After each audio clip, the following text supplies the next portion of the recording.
Hai, perkenalkan, aku Keisha Abdullah Permadani. Saya mahasiswa UPN Veteran Jawa Timur, Fakultas Ekonomi dan Bisnis, dan jurusan Manajemen.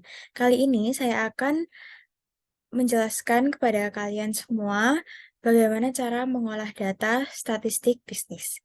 Judul saya pada kali ini adalah korelasi antara koneksi jaringan terhadap ketepatan waktu pengumpulan tugas pada e-learning. Ada 3 konten yang akan saya bagikan. Yang pertama ada judul, analisa yang saya gunakan, dan teknik pengambilan data.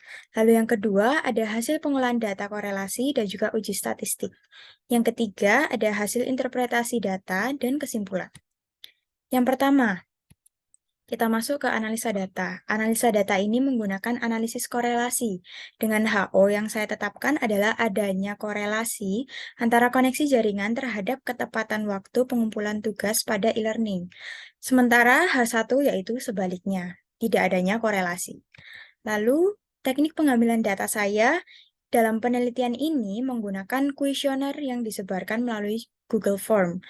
Dan juga jenis data yang akan dikumpulkan adalah data primer dengan sifat skala Likert, yaitu skala 1 sampai 5.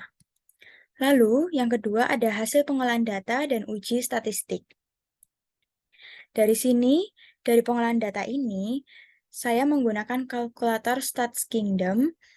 Jadi, saya akan menjelaskan cara-caranya. Kita buka Statistik Kingdom, lalu masukkan X yang sudah ditentukan, variabel X dan juga variabel Y sesuai dengan responden yang sudah Anda tetapkan.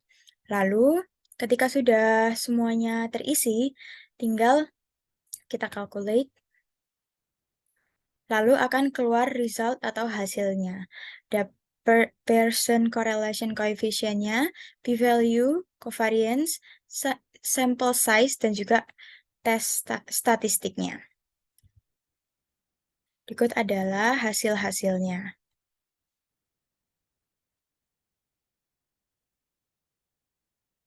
Di sini juga ada kesimpulan-kesimpulannya.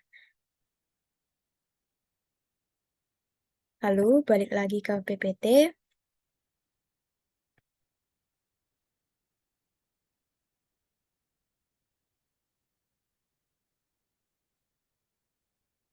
Lalu kita masuk ke uji statistik. Uji statistik terdapat 5 tahapan, yaitu perumusan hipotesis yang sudah awal saya tetapkan.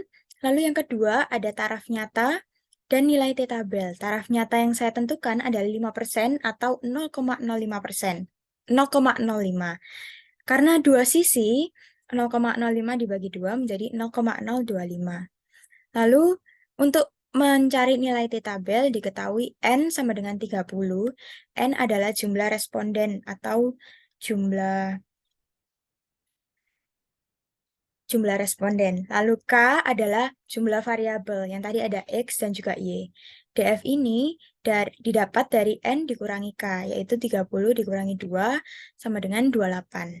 Nah, dari distribusi T, maka didapatkan tarif nyata 0,025 dan pada DF28 didapatkan T-tabel sebesar 2,04841. Lalu yang ketiga ada mencari nilai T hitung. Nilai T hitung ini rumusnya adalah R. R itu tadi nilai korelasi akar N min 2 per akar 1 min nilai korelasi pangkat 2. Lalu didapatkan hasilnya dari perhitungannya adalah 0,3451. Lalu lanjut.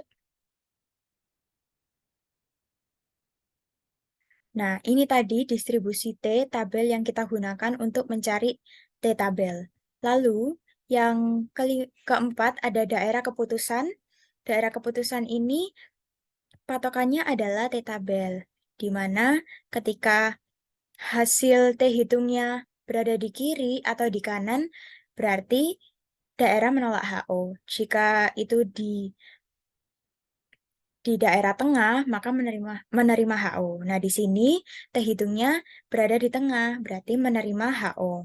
Lalu kesimpulan dari hasil uji statistik data di atas diperoleh nilai HO diterima, yang berarti terbukti adanya hubungan atau korelasi antara koneksi jaringan dalam ketepatan waktu pengumpulan tugas pada e-learning. Lalu yang ketiga ada hasil interpretasi data dan juga kesimpulan. Hasil interpretasi data yaitu R hitung lebih kecil daripada R tabel. Lalu p-value lebih besar daripada alfa. Alfa itu adalah taraf nyata. Lalu, dengan kata lain, koefisien korelasi signifikan atau terdapat korelasi antara kedua variabel.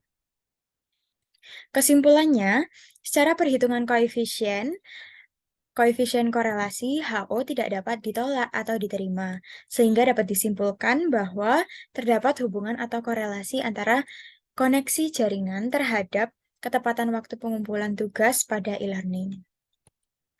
Sekian penjelasan dan juga pemaparan cara-cara dari saya. Semoga bermanfaat. Terima kasih.